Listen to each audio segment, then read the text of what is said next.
University మంచి భవిష్యత్తు కోసం తెలుగు విద్యార్థులు ఇష్టపడే యూనివర్సిటీ. కాల్ 9059052378 9059052379. ఊరు వదిలేసి అవును, నేను అవును. చిత్ర పరిశ్రమకు వెళ్ళాలి అని Please. మద్రాసుకు వచ్చి 50 ఏళ్ళు గోల్డెన్ జూబ్లీ సెలబ్రేషన్స్. నిజం.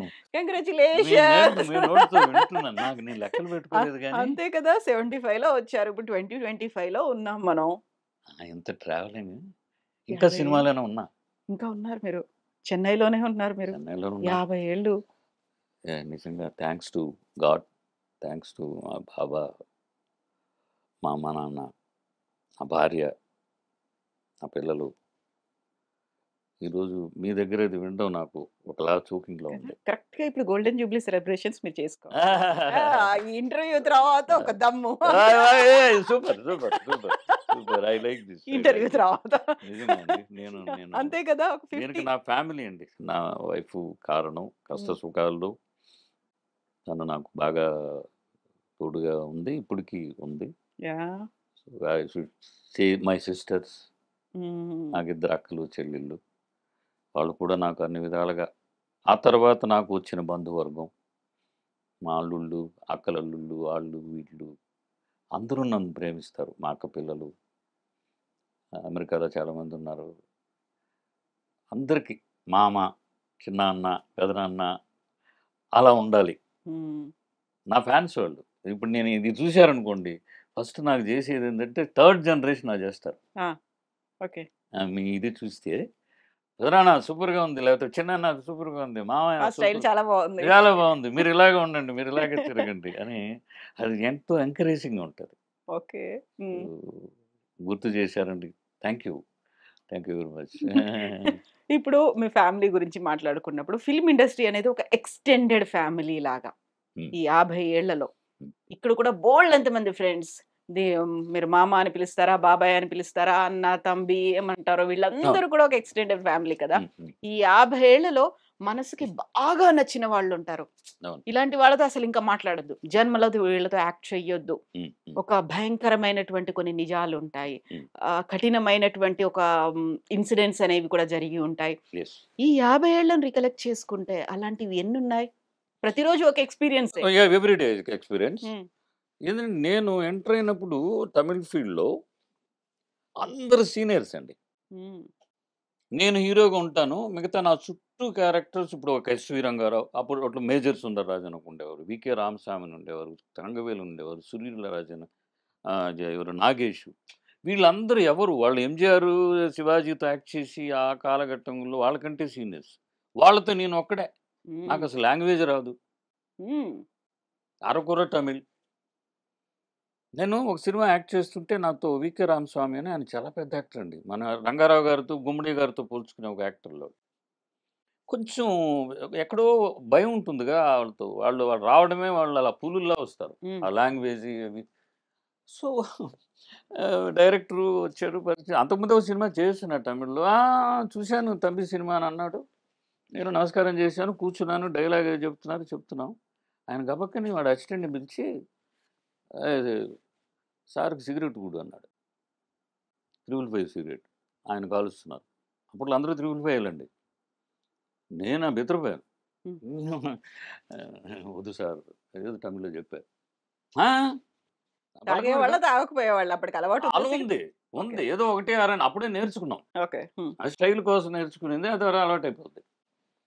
ఆయన అడిగారు అలవాటు ఉందా లేదా అని, లేదు సార్ ఇప్పావదని, ఇన్నికి ఇప్పావది ఇప్పు అని స్టార్ట్ చేసేయాలి. వాడు ఇచ్చాడు, ఆ చేతిలో పెట్టుకుని గమనున్నా, ఇది అంటే ఆయనకి సిగరెట్ అన్నాడు. ఇదేంద్రా అని నాకు, లేదు సార్ అట నేను బయట పోయి కాల్చుకుంటాను అంటిచ్చాడండి.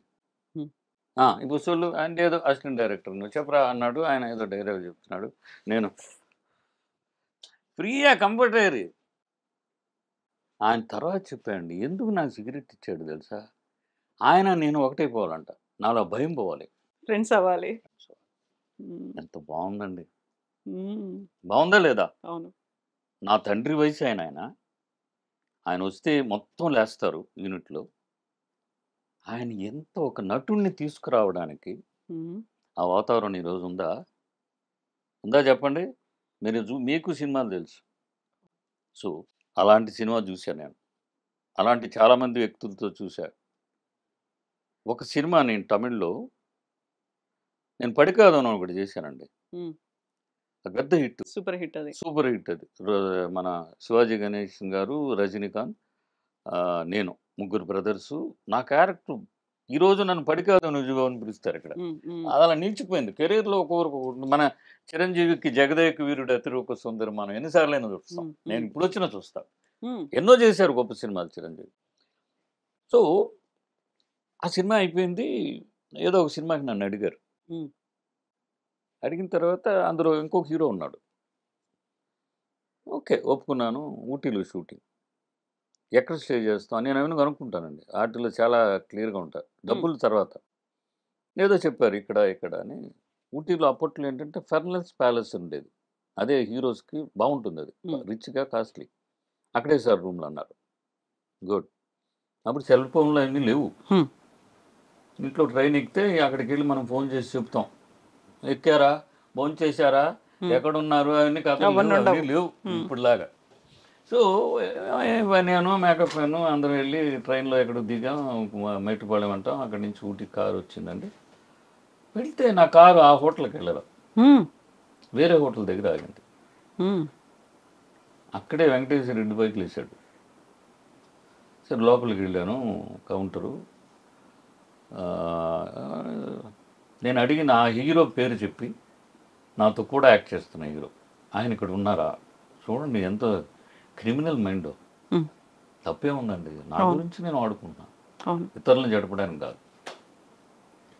లేదు సార్ ఆయన ఫెర్నెస్ ప్యాలెస్‌లో ఉన్నారు. మేకప్ ఎంతో చెప్పాను. మెటీరియల్ సామాన్లు దించొద్దు. ఉండనివ్వు సూట్‌కేసు కారులోనే. కారులోనే ఉన్నాను.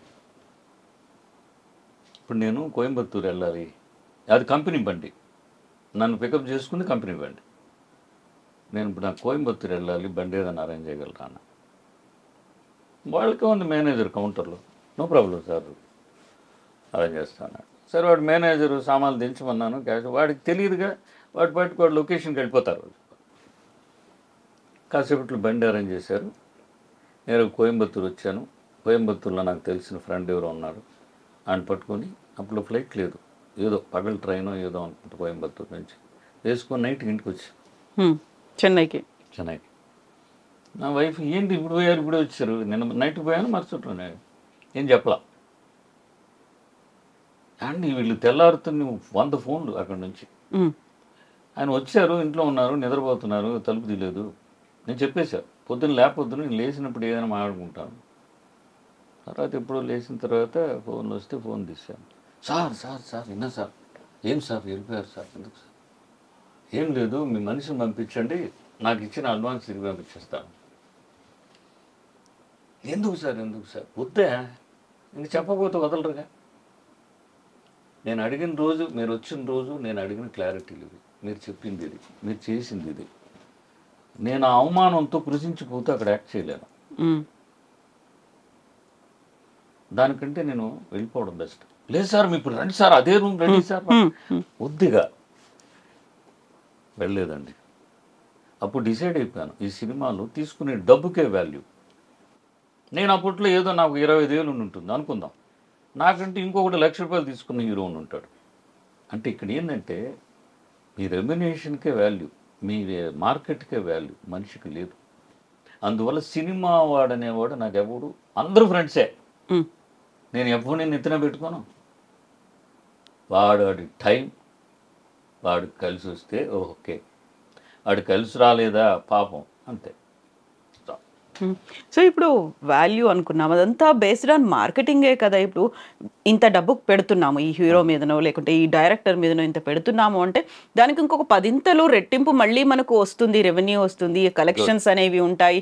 ఇవన్నీ కాలిక్యులేషన్స్ చూసుకున్న తర్వాతే కదా! ఆ అవును. హీరోకి 10,00,00,000 ఇవ్వాలా? 100,00,00,000 ఇవ్వాలా అనేది. Even good. డైరెక్టర్ కూడా 100,00,00,000 ఇవ్వాలా? 50,00,00,000 ఇవ్వాలా? అనేది గుడ్ కూడా అండి. మంచి క్వెషన్. దాని మీదే ఉంటుంది కదా! అవును. ఇప్పుడు మనం ఇంకొకరిని తప్పు పట్టడానికి కూడా ఏం లేదు కదా కరెక్ట్. ఇందులో. నేను దానికి ఏకీభవిస్తున్నా. నేను సినిమా తీసినా అంతే. నేను హ్మ్. సినిమాలు తీశాను. ఈ మధ్య కూడా తీశాం. హ్మ్. విశాల్‌ని పెట్టి ఒక సినిమా 'లత్తి', లాఠీ. 'లాఠీ' అది హ్మ్. మాదే. మా బ్యానర్ అది. 100% ఐ అగ్రీ. హ్మ్. కానీ ఈ మార్కెట్ నేను కాదనలా. I respect market heroes. I respect market directors, heroines. మర్యాద.